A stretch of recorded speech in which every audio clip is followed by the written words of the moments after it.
Yep. Yep. New era, mother flowers, might I add. We are in a new era in WWE. Hey guys, did you guys know that we are in a new era in WWE? Hey, let me say that again. We are in a new era in WWE right now. Hey guys, let me just say that one more. Let me say that one more time. We are in a new era. I can hear myself too. It's great, but we are in a fucking new era. And what makes it a new era? Oh, let's bring out, let's do the same old, same old. But more importantly, guys, hey, what up though?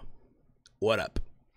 This is your Monday Night Raw review for Monday Night Raw, February the 4th, 2019. And by the way, guys, again, we are in a new era, right? This is the new era of WWE, and I felt like we were given a shit sandwich tonight. This Raw was the shits. I think we can all agree on that across the board, right? This Raw. Why the fuck do I have these headphones on, by the way? I don't even know, but I'll keep them on. This Raw was the shits. I kid you not. Live from Portland, Oregon. I feel sorry for that crowd. Then again, you know what's even terrible? You know what's the worst part about all of this? Okay? Did you guys know that in a tag team match, if someone from one team attacks another member of an opposing team who's not the legal person, by the way, they can get themselves disqualified? I never knew that. I never knew in all my years of watching professional wrestling, regardless of the company, that if an illegal man from a tag team, right? If the legal member of a team attacks another member of the team, they get disqualified. I never knew that. Oh my god, the rule book, ladies and gentlemen, is completely thrown out the fucking window. Oh my goodness, yo. And what makes it even more terrible is that, yo, we're on the road to WrestleMania. And I hate coming off repetitive. I hate coming off like the broken freaking record. I hate coming off repeating the same old, because I really, really do. But yo, we're on the road to fucking WrestleMania right now. And we're getting, again, just the same old blah, blah. These motherfuckers don't even fucking care. Which is the sad part. They don't fucking give a fuck right now. It's like, here you go. Toma. Fuck it. Just fuck it. And you want to know what made this Raw even worse? For me. And I've said this numerous times. I'm high when I'm watching wrestling. You can't expect me to watch wrestling sober. You just can't. I'm sorry. It's just not going to work out for me. I was dry today. I ran out of weed to watch wrestling. So you can imagine how atrocious it was sitting there for 3 hours with no weed. Like, bruh, come on. You just can't. Oh my goodness. But anywho, guys, I thank you all for tuning in to the channel, watching this live stream. If you're new here, make sure you hit that subscribe button down below and give this a big old thumbs up. Hey, look at me. I'm like fucking Fonzie from Happy Days. Hey, 2 fingers up in there. And I'm saying, hey. Also, while you're at it, share through your entire social media. All that fun stuff. If you want to, and again, this is optional. If you want to show that love, down below in the description is the link to my Streamlabs. If you want to leave a donation and have your message read on the show and get some funny GIF on the process. Again, all the stuff is down in the description box and all that fun stuff. Again, completely optional.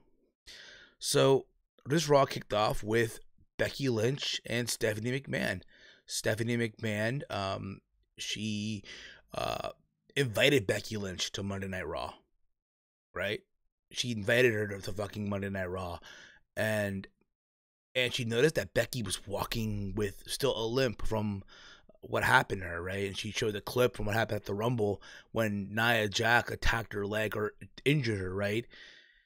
And she wants Becky to go see a doctor. Go see the doctor, the WWE medical staff, right?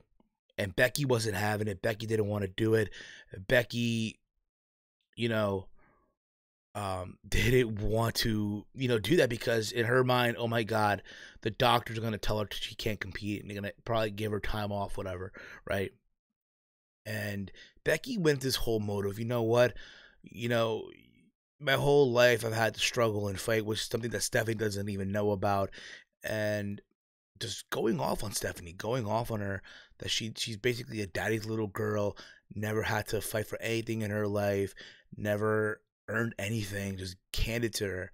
And then she goes on and goes off and she talks about how people like Stephanie and I guess the higher up want Becky to fail because she wasn't part of their plan, right? And all this leads to Stephanie suspending Becky Lynch because she refused to see a doctor, refusing to see the doctor. Now, this led to Becky attacking Stephanie McMahon and putting her in her arm finisher, right? I'm losing my mind right now, okay? She fucking put her in the fucking in her arm finisher. Again, I'm having a fucking brain freeze right now, so if you guys can let me know the name of the move, awesome. All right, but you get the idea, right? And okay, the disarmer. I'm fucking sorry, the fucking disarmer, right? Had her in the fucking disarmer, and it's one of those. She has it locked in, but again, her weight can't keep up with the hold. So then all the freaking people from the referees came out, and Becky attacked them all. She goes after Stephanie, and then Stephanie just attacks her leg. Now, I'm going to keep it 100 with you. This, again, there's talk of a lot of people having injuries right now. I know Seth is out with an injury. Keep that in mind, too. This was a Raw without Seth Rollins as well. Damn. But I can understand WWE's position right now. You want them to rest up. Keep that in mind, too. Both Rumble winners are injured right now. They're hurt. What a time to be alive right now, right? But this reminds me a lot. This really reminds me. I don't know about you guys, but I said this on Twitter. It reminds me a lot of 2017, Seth Rollins versus Triple H, where Rollins got hurt, right? He got hurt and he was out for a while and he couldn't compete. And then he popped up at WrestleMania. And everyone thought, oh my God, will Rollins even make it to WrestleMania? It's kind of the same thing here, too, where Becky is suspended. She's out she's hurt. She doesn't want to see a doctor, right? And now, allegedly, right now, the WrestleMania main event is up in the air right now. Because we don't know what's going to happen right now. Because, again, Becky doesn't want to see a doctor. And you see backstage, like, Becky's leaving, and then Ronda pops up in the back, and it is stare off, right? And how Ronda talking about how Becky not a professional, how she attacks Stephanie for no reason, even though, if you think about it, like a year ago, Ronda did the exact same thing. That's the cat calling the kettle black, if you ask me, right? If you want my honest opinion on that.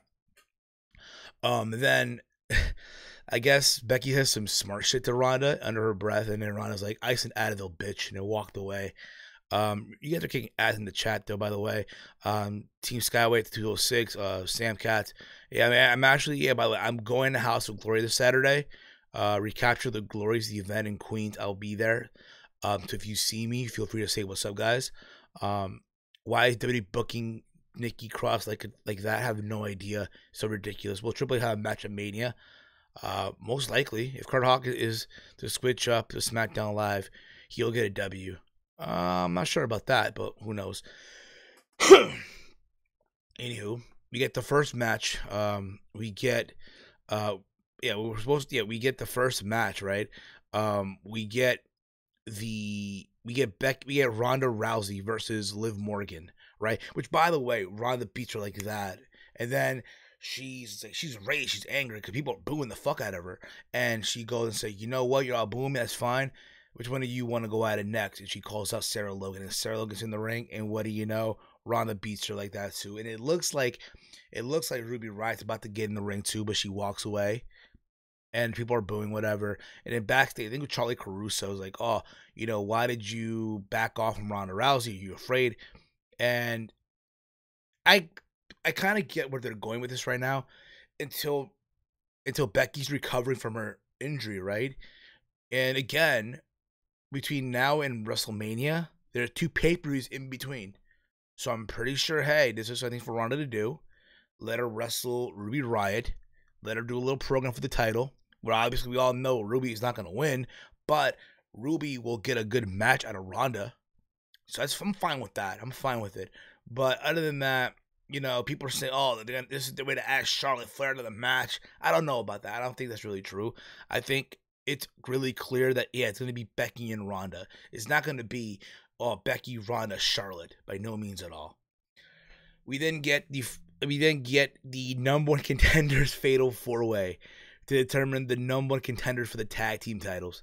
Yeah, the Revival, yeah, the Lucha House Party, Heavy Machinery, and the B Team. Damn, I forgot the B Team was even on Monday Night Raw. I forgot they were even employed. Holy shit. And everyone got their shit in here, obviously. And what the fuck you think happened here? Huh? What the fuck did you think Heavy Machinery was gonna win?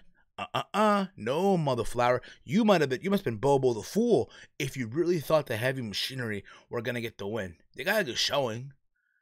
But other than that, you know, who won here? Let's see. Oh, the Revival got the win.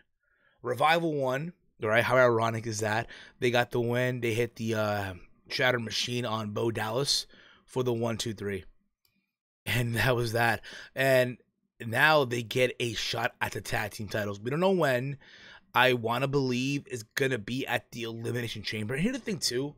You got to believe in the back of your mind, like, yo, this has to be it. This has to be fucking it. Revival has to win now, right? Because you're not going to tell me, okay, I'm going to put them in these opportunities, right? And have them lose and lose and lose and lose and lose. It's now or never. I'm going to check the audio back, see how it's coming off right now on my playback. All right, it's coming out good. It's coming out good, guys. Thank you, guys. It's just coming out fire by now, mother flowers. But you kind of get the idea, right? It'd be so silly. It'd be so fucking silly, you know, to have Revival go out there again against Chad Gable and Bobby Roode and then have them lose again at this point in the juncture. It'd be a fun match, don't get me wrong, but still, you know, if they don't win, just leave. I heard AEW's high. I heard Cody's high right now, right? Like crazy. We get backstage, Kurt Hawkins and Zack Ryder said they need to focus, right, on an end Hawkins losing streak. Because, again, in Zack Ryder's mind, they're both losers. They're both fucking losers. How, you know, Hawkins is mad. He's toxic, right? They've misspelled Zack Ryder's name last week. They called it, instead of Z-A-C-K, Z-A-C-H. And that pissed him off. And he's been there for how many years? And they fucked up his name, right? So, listen, if you want to add more teams, fine. But again, we're supposed to be in a fucking new era, right? This whole time, that's what I thought it. You know, we're going to repackage the Major Bros or the Edgeheads. Like, hey, but I thought we were in a fucking new era, right? Fucking new era.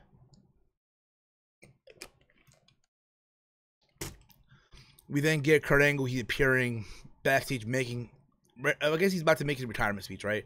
So he shows up. He's shaking everyone's hand, like Mickey James, Apollo Crews, Noe Jose, right? They do this all the time. But they do this shit all the fucking time, by the way. When someone's making an appearance or they're showing up, right? You know, through the fucking backstage area, they have them shake hands with these random people that they're not fucking using on the show. So that's their way of saying, hey, you've been used on the show, pal.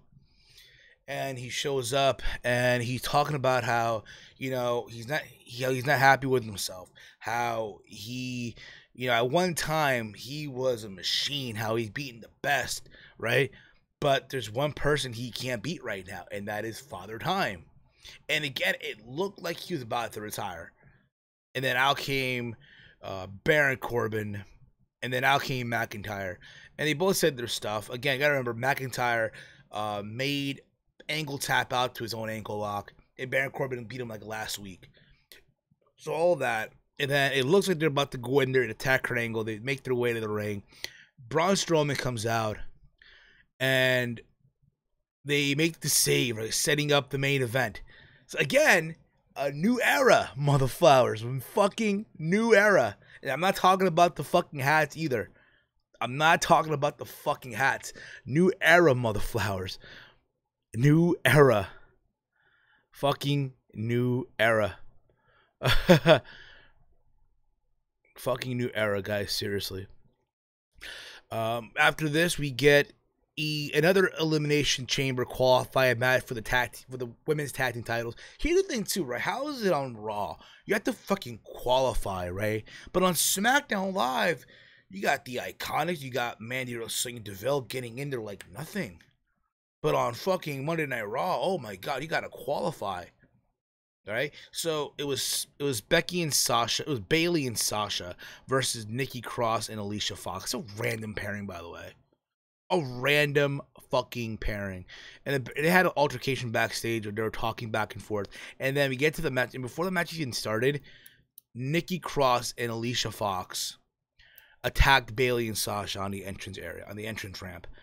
And they start the match, and it's basically all Bayley in this match. Sasha's on the corner, like she's literally in the corner, holding on to the rope, cheering on Bayley. And I'm gonna keep it 100 with you guys. I personally thought, okay, they're gonna do the whole thing where Sasha jumps off the apron and walks away because she's in pain, right? But no, Bayley on her own won the match. She literally on her own won the match. She pinned Alicia Fox with a roll up. So now Sasha and Bayley qualify. So right now, as we speak, you have Sasha and Bayley. You have Tamina and Nia Jax, right? Or Battle Beast or whatever the fuck they're calling her, right? Battle Cow, Battle Cow, right? I just listened to Connor's Fape's live stream and he called her Battle Cow. Or I'm calling her Battle Cow, right? You have Tamina and Battle Cow, Sasha and Bayley, the Iconics, right? Mandy Rose and DeVille. Now you have one more tag team, and we're gonna find out who it is on Monday Night Raw. I bet tomorrow on SmackDown Live. I'll say this: if it was up to me, there's a women's tag team right now in NXT right now called Lo Shirai and Kairi Sane. Just saying, right? You know, I would not be surprised if they show up on SmackDown tomorrow and they beat whoever they put them up. You got to keep this in mind too. You know, I think that will make a lot of sense, but we'll see what happens tomorrow. But that's what happened. We then get, oh boy, the best thing on the show. I'm kidding, okay? We got my uncle. JEFF.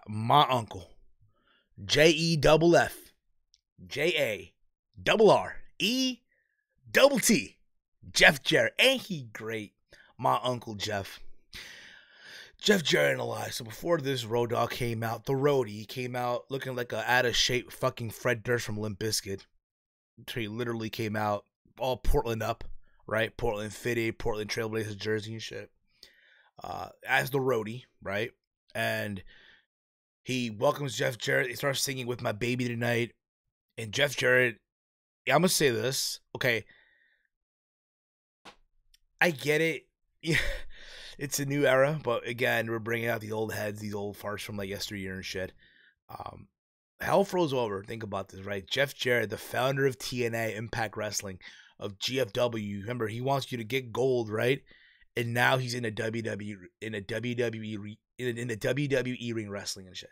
I mean, the match wasn't nothing to make a big deal out of, okay? Nothing to go home, go crazy for and shit. But I don't mind seeing the legends come in here and there once in a while. I don't mind it. But when you promote this shit a week in advance, right? As one of your headliners. Again, this is supposed to be a fucking new era. But here we are seeing the yesteryear, Slapnuts and Elias. And this is, again, Elias can do way much better than this. Totally can. The match ending when Elias hit the drift away on Jeff Jarrett. And then, what do you know? Right? You then get the Road Dogg coming back in there, attacking Elias or distracting him and shit, right? And he punches him, right? And then Jeff Jarrett grabs his guitar. And we've seen Jarrett after all these years, right? Grab that guitar, whack the point in the back of the head, and the guitar would break. This time, he grabs the guitar, fucking whacks the guitar, and the guitar doesn't fucking break at all. The guitar did not fucking break. Like, it's just so hilarious. It's just so fucking hilarious. So, you know, but at the end of the day, though, it's one of those things where, it's just so fucking ridiculous. Oh, ain't he great, though? But ain't he fucking great? We then get Finn Balor, he's backstage being interviewed by Charlie Caruso, talking about what happened. couple weeks, literally last week at the Rumble when he lost to Brock, how he's all bruised up. He's rocking Kanisha tape on his ribs. And then he's talking about, you know, again, he took a beating from Brock, took a beating from Bali, but he's still here. He's going to keep on going. And who knows, maybe take away Lashley's Intercontinental Championship. And we were supposed to get Lashley and Balor, but instead, Lashley's like, you know what? You don't deserve to be in the ring with me. He throws jabs at Brock Lesnar, how he can beat Brock in wrestling, in the ring, or hell, even in MMA, which, again, you got to think about it. When Lashley came in the WWE, literally last year, that was the plan. And again, plans change for whatever reason. Plans fucking change. So instead, we get Finn Balor and Lio Rush. And I'm going to say this. It wasn't really a bad match at all. It was not a bad match. Now, there's been talk of Finn Balor making the switch, or I guess apparently making his way to 205 Live real soon. Now, listen, I talked about this yesterday on episode 279 of the T-Mail podcast, right? And I'm going to say here again, I don't mind it at all. I don't mind Finn going to 205 Live. And I know for a lot of people, oh, it's a downgrade, this and that. But you got to keep this in mind. This is, again, with 205 Live right now, they want people to tune into that show. They want people to tune into that show, get eyeballs run. Now, again, if he does go, listen, he's just not going to be on that brand. He will be on 205 Live and on Monday Night Raw. That's the likely scenario here. So don't think, oh, he's going to be on one brand and that's it. No, he can be on both brands. The same thing that Enzo Amore did. How you doing here? Me, Enzo Amore. How you doing? That he did when he was on 205. He was on 205 Live, and he also appeared on Monday Night Raw. Now, could we see Finn holding the Cruiserweight title? Yeah. Why not? Now, think about the matches you can get out of Finn on 205 Live. Finn Balor versus Cedric Alexander will be a good match to see. Finn Balor versus, who else is there right now? I guess Kalisto, I guess, will be an intriguing match. Finn Balor versus Buddy Murphy. Has anyone thought of that? Finn Balor and Drew Gulak. Finn Balor versus Grand Metalik. Hell, even Finn versus TJP for some reason. But again, this match wasn't a bad match at all. By no means at all. Eventually, though, again, it was this thing where they were going at it. Bobby Lashley got kicked out of ringside, and Balor ended up pinning Rush with the coup de grace. And after that, Lashley comes out, but Finn makes the escape. So again, I don't mind at all. I don't mind Finn Balor going to 205 Live. Again, if he's there to just help out the brand. At the same time, too, again, keep this in mind as well. When Finn Balor was Prince Devitt in Japan, he was a junior heavyweight, which was the essential of a cruiserweight in New Japan Pro Wrestling. He was a junior heavyweight. So when he wrestled as a junior heavyweight, he had a lot of good matches. So just keep that in mind too. Just a food for thought. We get a moment of bliss. My bad. Before this even happened, Paige comes out and I guess she goes up to Hyper Movie, promote it. I was in the bathroom at this point, so I didn't see the whole Paige thing. But we get a moment of bliss. Our guest was EC3, and Alexa was flirting with them a little bit. Fine. And then out came Nia Jax. And before, again, she talked about how, you know, she doesn't care. But you know, now that Becky's gone, she could maybe just still fill in for her at WrestleMania. How she could even, you know, do all that, right? And got massive heat, whatever the fuck you want. And out comes Dean Ambrose. And Dean, you got to remember, last week, right? Dean Ambrose got attacked by Nia Jax. Keep this in mind, too. You know, Dean is still going to be on Raw until his deal expires. So they never said, oh, he's going to be sitting at home or shit like that, right? He'll still be on Raw, right? He'll still, you know, come to work until his deal runs up. So then he goes on to interview EC3, talking about, you know, where's EC1 and EC2? Why is he not talking? Why does he not talk? Does he even talk? And just literally just nagging on EC3. And you just knew where it was heading, because again, EC3 was in his ring gear. And what you notice too, Dean Ambrose is now a fucking babyface all over again, because logic, motherfuckers. Fucking logic. Logic doesn't fucking make any type of fucking sense. I'm telling you this right now. This show's been atrocious. It's just so fucking ridiculous. But But we get the match. We get EC3 versus Dean Ambrose. And again, this match was, again, nothing to make a big deal out of. Because, again, you want to show off these guys from NXT in any capacity, right? So why the fuck not? And what shocked me was that, hey, what the fuck do you know?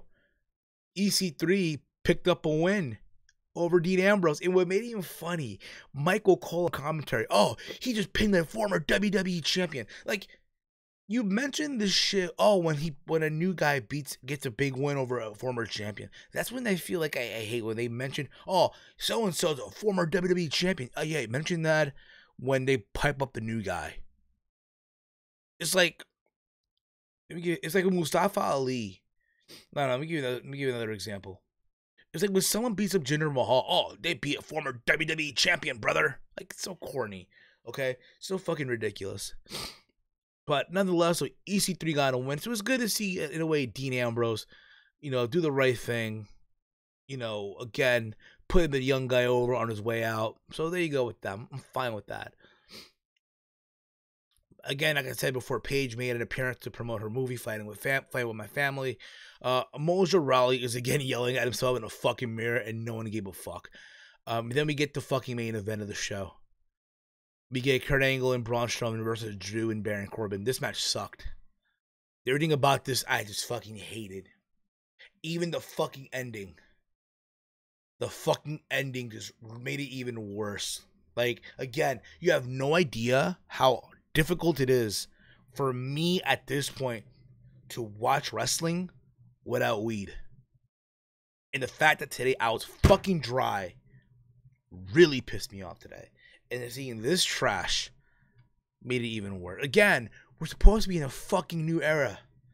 But yet we're getting all these old heads and the same bullshit that we got in 2018. And hell, it's the same bullshit we got in 2017. And hell, dare I say the same bullshit we got in 2016? The difference is, though, there's no Roman Reigns to bitch about anymore, right? But yet, here, again, it ended in a disqualification because Strowman, who is not the legal man, punched Corbin, who was. So, again, I never knew in the history of professional wrestling that if you were not the legal man in a tag team match, if you were not the legal man, if you attacked the person that was legal, right, you get disqualified. What in the ham and cheese just happened on Monday Night Raw? Who in their right fucking mind decided to book this crap? And you know what's funny? People were chanting, this ref sucks. This ref sucks. Good. Rightfully so. Again, we're on the road to WrestleMania. This is the time of the year where we're supposed to be excited. We're supposed to be fucking amped up. We're supposed to be getting, again, just excited for WrestleMania coming up. But instead, Monday Night Raw with the same bullshit. It's like if Vince Russo was booking this shit almost. I gotta tell you, bro. Bro, I gotta tell you, bro. It's every day, bro. With the Vinny Russo swerve, bro. Hopefully tomorrow SmackDown's a better show. I hope it is. For everyone's sake. Which it probably will be a better show. It might be a better show tomorrow. Prediction for tomorrow night. I hopefully it's a better show. Thought on Takashi's Snitch 9. Stupid. Smash, Marry, Kill, Sable, Tori Wilson, or Stacy Keibler. I'd marry Tori. I'd smash Stacy, and I'd kill Sable. Favorite Elimination Chamber match, 2002. Survivor Series. I was there at the Garden. My dad took me as a surprise. Lemon Lime Gatorade. Nice. Yeah, man. Lemon Lime, motherfucker. Hey, what's up, man? I'm new to your channel. What's up, Corey? How are you, brother? Hey, Sam Katz. I don't know you from a different channel. Maybe you do, or maybe you don't.